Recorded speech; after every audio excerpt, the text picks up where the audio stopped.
your busy day. So we all can please grab a seat. First, I'd like to recognize the organizers that are here.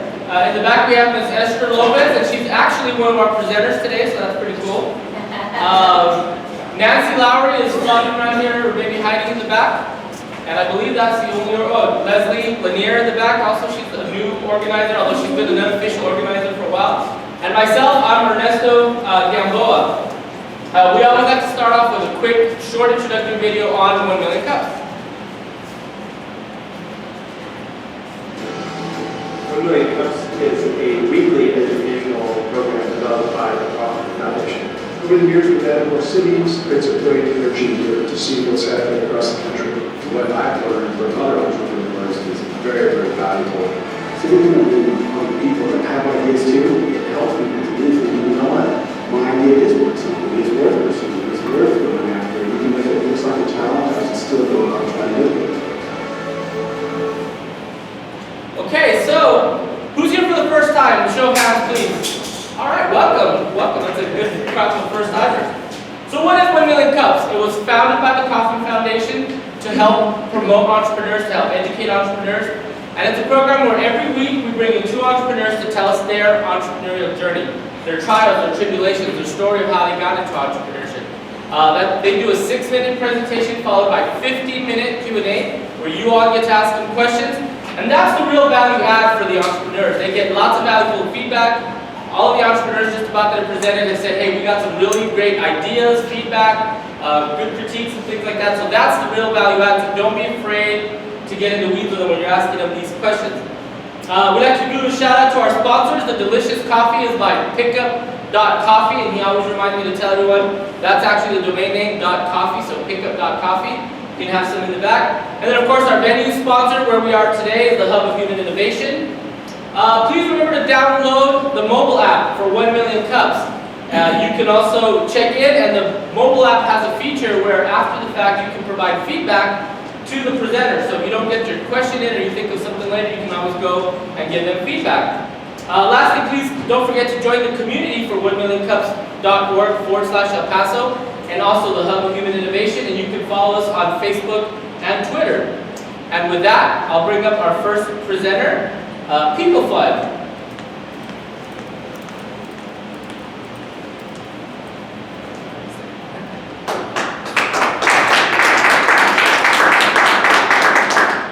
Good morning, everybody. Thank you for being here. I'm here to introduce PeopleFund.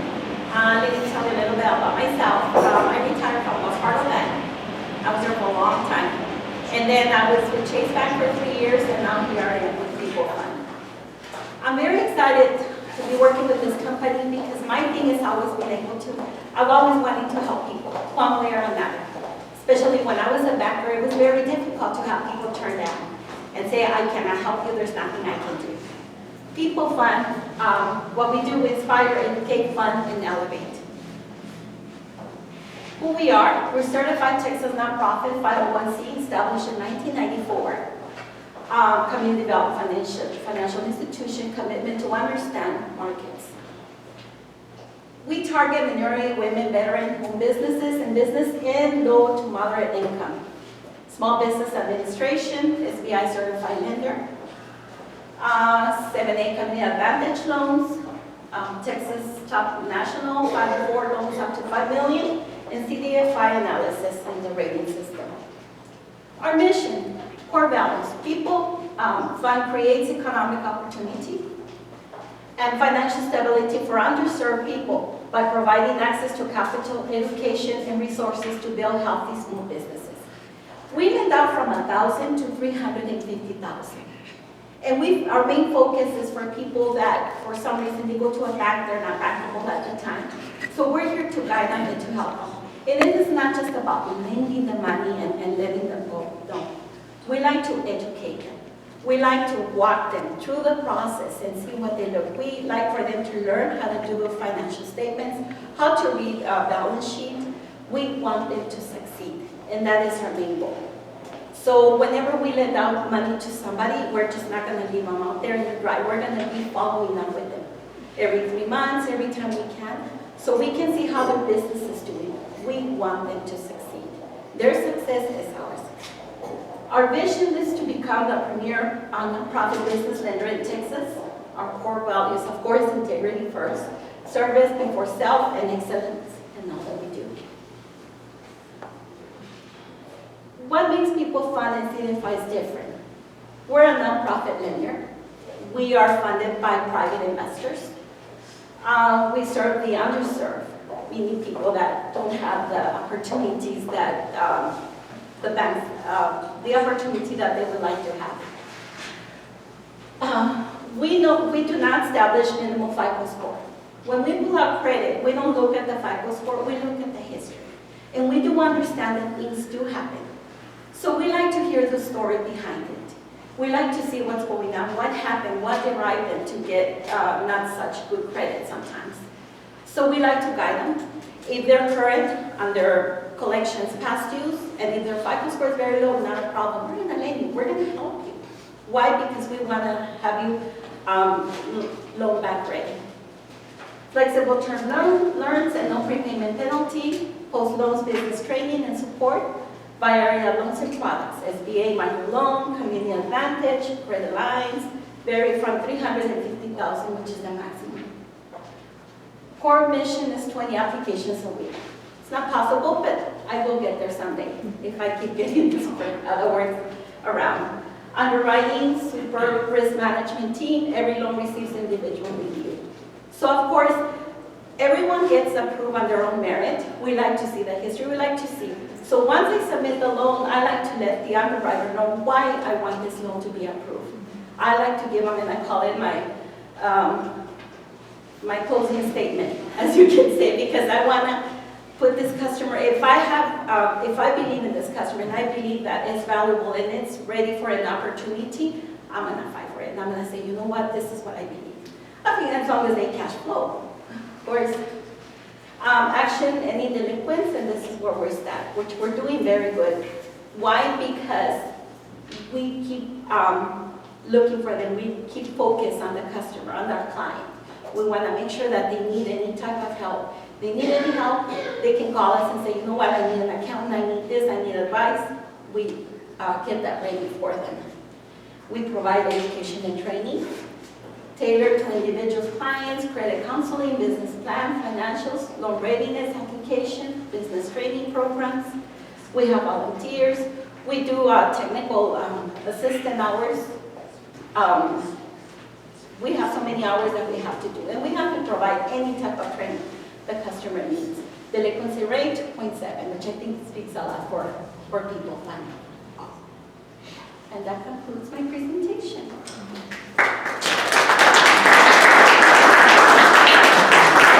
Okay, and now as I said, we have 15 minutes for Q&A, so any questions for us? Yes. Okay, so I've partially done your job before as a loan broker. I was a broker, actually like a so I have some questions. So you don't do FICO scores? We don't focus on that. Look at the whole situation where a lot of the banks, they won't go like, you know, they don't want to see anything over like under 680 or Correct. 700, something like that. And are you a direct lender? We are. And what is the average interest rate on a loan that's over $10,000? What is the what, I'm sorry? The average interest rate on a loan over $10,000? For interest rates, we have different programs. We lend out our rates rate from 5% up to 12%. 5% for our veterans, automatically, no matter what amount they like to borrow. For women, one of our investors is Tori Birch, and she does a lot for women. So if they want to borrow less than $100,000, we give them a 2% buydown rate. For anyone else, depending, it could be from 7.5 up to 12%. And it all depends on the credit history, on their merit. We see where we stand. 12% Is the highest. the highest. Is the highest, yes. Because, but you are a direct lender, right? Yes, we And you're local? No. Our company is in Austin. The main company is in Austin, Texas, and it was funded in 1994. So what they did, they started opening main offices, PeopleFund, and all. We only lend out in the state of Texas, as a matter of fact. So they opened an office in every major city of Texas. So when they opened the office here in El Paso, they called me to ask me if I wanted to run a PeopleFund, and I was ecstatic about it because this is a great opportunity. For people, I know I'm asking a bunch of questions. No, no. For anybody that is not familiar with the process of how this would work, and they want to come to get a loan through you because you have a very lenient process where you're not as judgmental and harsh as some of the banks and credit unions. What would someone that wants to come apply for a loan need to present to you to be evaluated for a loan? First of all, what I do, I like to meet with the person. I like to interview that person because I want to know how familiarized they are with their product. What is it that they want to sell? How much they know about the business. Because I do get a lot of people that, not a lot, but I get some individuals that are not familiarized. They have the dream of wanting and owning their business. But the problem is that how much do you know about your business? So that's where it begins. So that I start asking questions, well, how much they know, what they know, then I start guiding them. If they don't know much of it, then I do tell them, you need to find out more about your business. Look for the market area where you're going to open your business. What kind of clientele do you like to bring? What is it that your main focus, what is your goal? How do you see yourself from that? So then I tell them to start doing the research that they need. Once they do that, then we have our partners, which is SBDC. We refer them to, so they can help us set up and execute a business plan and the projections. That's where we begin. They apply, I look at their credit, depending on their credit. Of course, if there's collections that haven't been paid, I'm going to expect them to pay them. But if they have behind on child support, judgments, liens, anything like that, we're not going to do, unfortunately. Or behind on their student loans as well. But if there's anything else, we do. No business loans, not just like personal. They're loans? business loans, strictly business loans. Anybody else? So this is good for existing businesses that Correct. are 20 years or? Yes. With, Yes. It's not only for startups, but it's also for existing business. If you're ready to expand, if you need working capital, if you need to buy equipment. For startup businesses, we require 15% equity injection of the amount borrowed. So we expect the customer to invest and the company 15% of the amount they would like to borrow. So, go ahead. Oh, I'm sorry. Well, I thought he was. All right, I got a question then. Sure. Let's just say you have your application ready, you submit it, you interviewed them, you like what they said. What would be like the top 3 reasons why they were rejected? If they're behind on their child support, or they have charge of student loans, or they have tax liens, or if they have collections that have not paid, they need to work on that.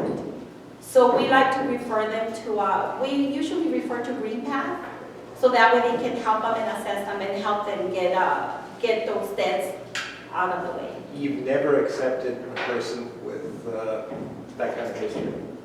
A person with what? That type of history? We won't. Yeah, unfortunately, it'd be nice, but Well, then how long, right, last follow-up, how long does it take, let's just say they clean it up with Green Path, how many months does it take for you to accept them it's back? different with everybody because they could have 2 things, they could have 3 things, they could have 5 things, it all depends.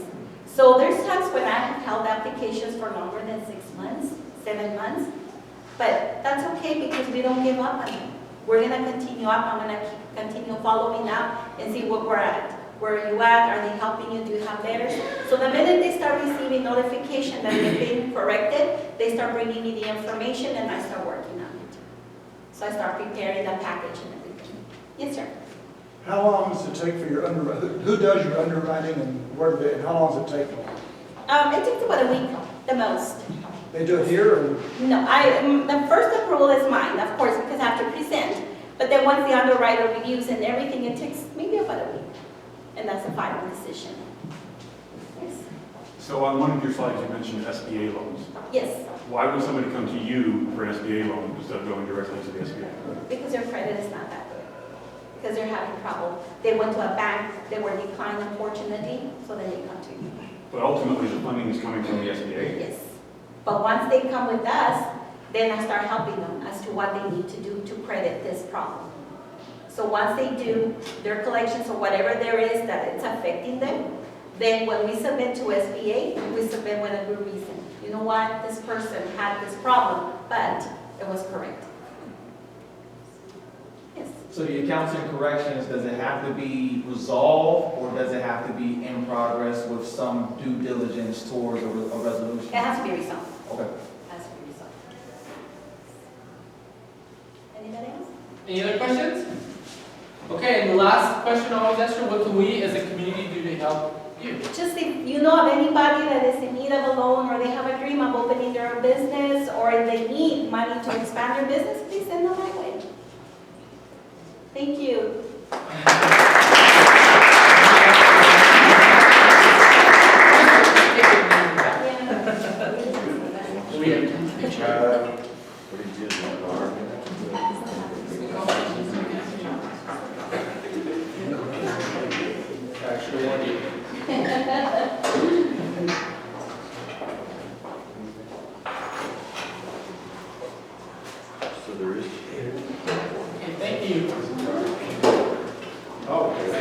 Okay, now we have time for some community announcements.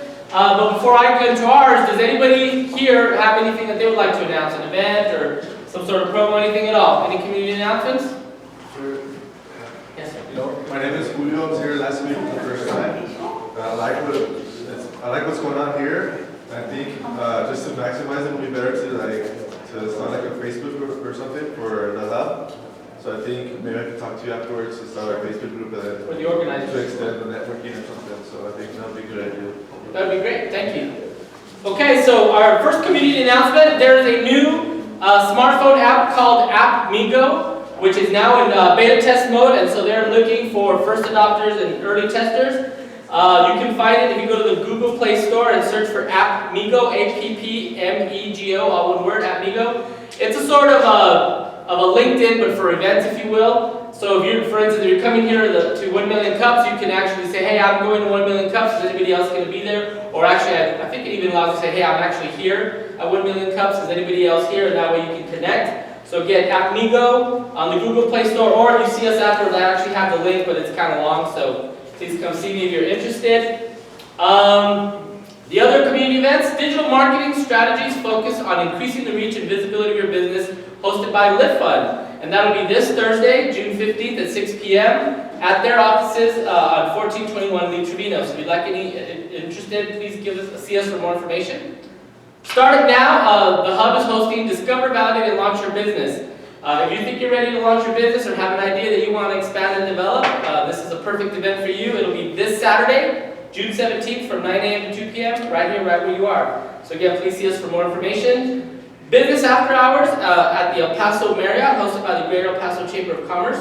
That's next Thursday, June 22nd from 5:30 p.m. to 7 p.m. The Binational Economic Forum, presented by the Federal Reserve Bank of Dallas, El Paso branch, is also hosting this Binational Economic Forum. It'll be Friday, June 23rd, 8 a.m. to 10:30 a.m., and that'll be at the Doubletree by Hilton, which is right here downtown.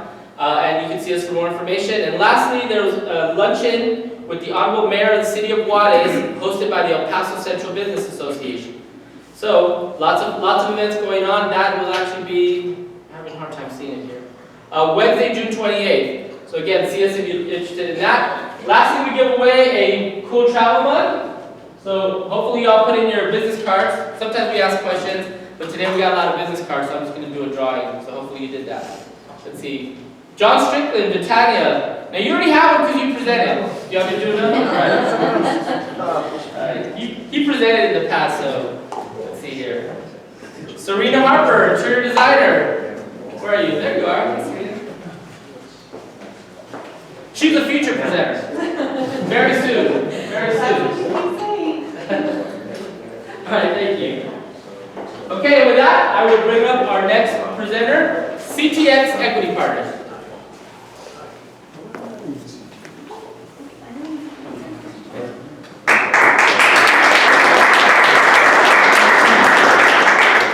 Good morning. My name is Jeremy Rance. I'm here with CTX Equity Partners out of Austin, Texas. Give you a little bit about my background. My background is in wealth management. I was at Merrill Lynch for a while. After Merrill, excuse me, my voice is a little hoarse.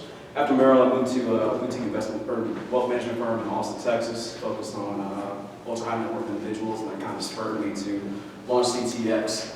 So moving into it, because I am securities regulated and because I'm giving you a presentation about my investment bank, I have to go over this disclaimer with you. I won't dwell on anyone's education here. Please feel free to take a second to read that, and we'll move on. In a nutshell, I'm not a CPA, I'm not an attorney, I can't draft legal documents, I can't give you official accounting advice. So, goals for today, we'll talk about the history of CTX, current projects that we're working on, and give you some examples, company goals in the future, and then I'll be happy to answer any questions that you guys have. So CTX is a boutique investment bank in Austin, originally established in 2016. Focused on assisting startups and middle-market companies with not only investment banking knowledge, but also business advisory work. And so we'll do business plan creation, pro forma assistance, operation optimization, and then when they're ready to go out and raise capital, we'll help them go out and do that as well. We've actually come across PeopleFund in Austin, so it's funny, I had no idea they would be here today, but I've referred a couple people over to them that had startups that may have had some bumps in the road that a traditional accredited investor or institution wouldn't really feel comfortable investing in at that time. So our mission, ultimately we feel like whatever someone does in their life, they need to be passionate about it. I'm more happy waking up doing this every day than I ever was, helping people that were already pretty well off make even more money. Even though I deal with them now on a daily basis, just trying to extract the money versus give them more money. But ultimately, we want to give the entrepreneur their time back. At the end of the day, a lot of people don't realize all the time, and they don't have the how of how to get a business going. And so we want to help them give them their time back. Especially when it comes to raising capital, it's a very time-intensive thing to go out and have doors shut in your face and then be told no 50 million times when you're trying to raise $1 million. It can be a little dejecting, and so we ask, hey, let us go do that for you. You focus on your business, focus on your craft or your service, and we'll handle everything else. So to give you an idea of current projects that we're working on, there's a medical technology company in Dallas. They, for all inclusive purposes, are a startup. They have a really interesting technology. The founder and CEO has never ran a business before, so that's more of a consultancy / capital raising project that I'm working on. I did find them $500,000 in the form of debt. We're waiting on them to sign documents, and then that deal will be done. There's an oil and gas production company in San Marcos, Texas, that I'm helping. They've got a South Texas project going. They're looking for $3 million in equity. There's a consumer packaged goods company in Austin that I'm working with. They are food manufacturing, so they do sausage production. And there's a construction company that I just brought on a couple of weeks back out of Houston. They do fiber optic cable installation and cell phone tower construction. So as you can see, I'm kind of all over the map. When people say, here I'm from Austin, their immediate thought is, oh, we work with exclusively tech companies. That's not the case. There are plenty of tech companies in Austin, but I don't want this to be a traditional investment bank. While I have a finance background, other people on my team don't necessarily have a finance background, and I feel like those skills put together, these are a better product ultimately for the client. So company goals, just got the call a couple of weeks back, and we'll have our first international office in India in the next couple of weeks, so that's exciting. So we're going international, maybe a little sooner than I anticipated, but it's a good thing. Coastal U.S. expansion by the end of 2018, so we'll have offices planned on the East Coast and on the West Coast, and also covering the majority of the flyover states, so Utah, Iowa, Kansas, states like that are very underrepresented. Fund is planned to be launched by the end of 2019. That'll help a lot of these companies. Typically, you go from, hey, I got this great idea to I'm going to go to my friends and family, and I'm going to go beg, plead, and cry for money and say, Grandma, please, please, I need $20,000 so I can do this. Grandma or grandpa or aunt or uncle may not have it. And so that's where we would come in, and we would do what would be a friend and family fund to help these companies kind of get to that next level so that you can go out and raise your seed, Series A, B, C, so on and so forth. And then a wealth management branch, kind of tying in my roots to the previous profession that I was in. After these companies have gone on and they've had a tremendous track record and been successful when they have that exit, we would like them to stay at home with us and have their wealth management after they get that big check done with us. So this is the current team. Obviously we're small. The international team isn't on there yet, but that's me. Finance and business development background. My associate, Gilbert Ortiz, has a bioscience and life sciences background, and then our broker-dealer that holds our licenses is Alliance Worldwide Investments out of Chicago. Any questions? Can you elaborate a little more what the investment banker does? What role they play? Yeah, Startup? Absolutely. So traditionally, investment bankers, you think when you hear investment banking, you think of someone that maybe doesn't look like me in Wall Street, sitting on an ivory tower with a $4,000 suit and a $200,000 car. That's not the image that I want to portray, especially with these younger demographic entrepreneurs that's coming up. They don't want to go talk to that individual. They want to talk to someone that's more relatable and approachable. So traditionally, an investment banker is dealing with 20, 40, 60, $100 million deals. So they're working with your Fords, your GMs, your McDonald's, or whatever. But I feel like a lot of those skills and the market, as I've been injected into it, has proven that a lot of those skills and a lot of those traits can actually be funneled downstream to the startup and middle market community.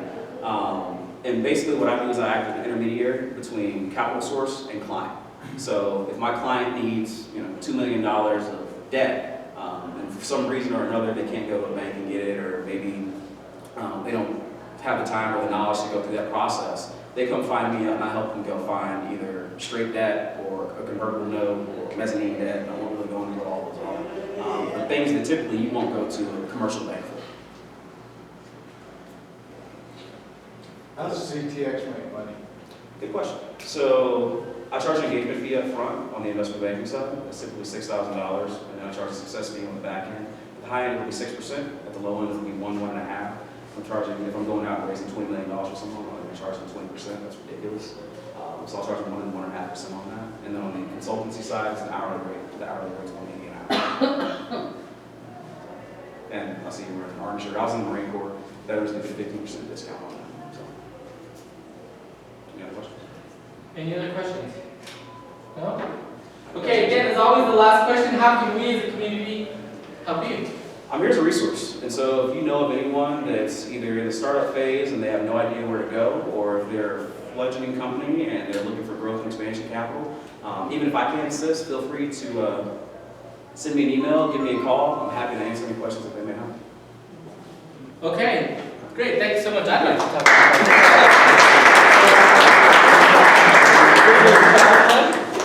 and we need a picture, please.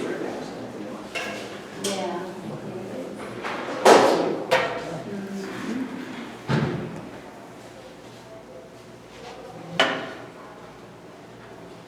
Okay, thanks again.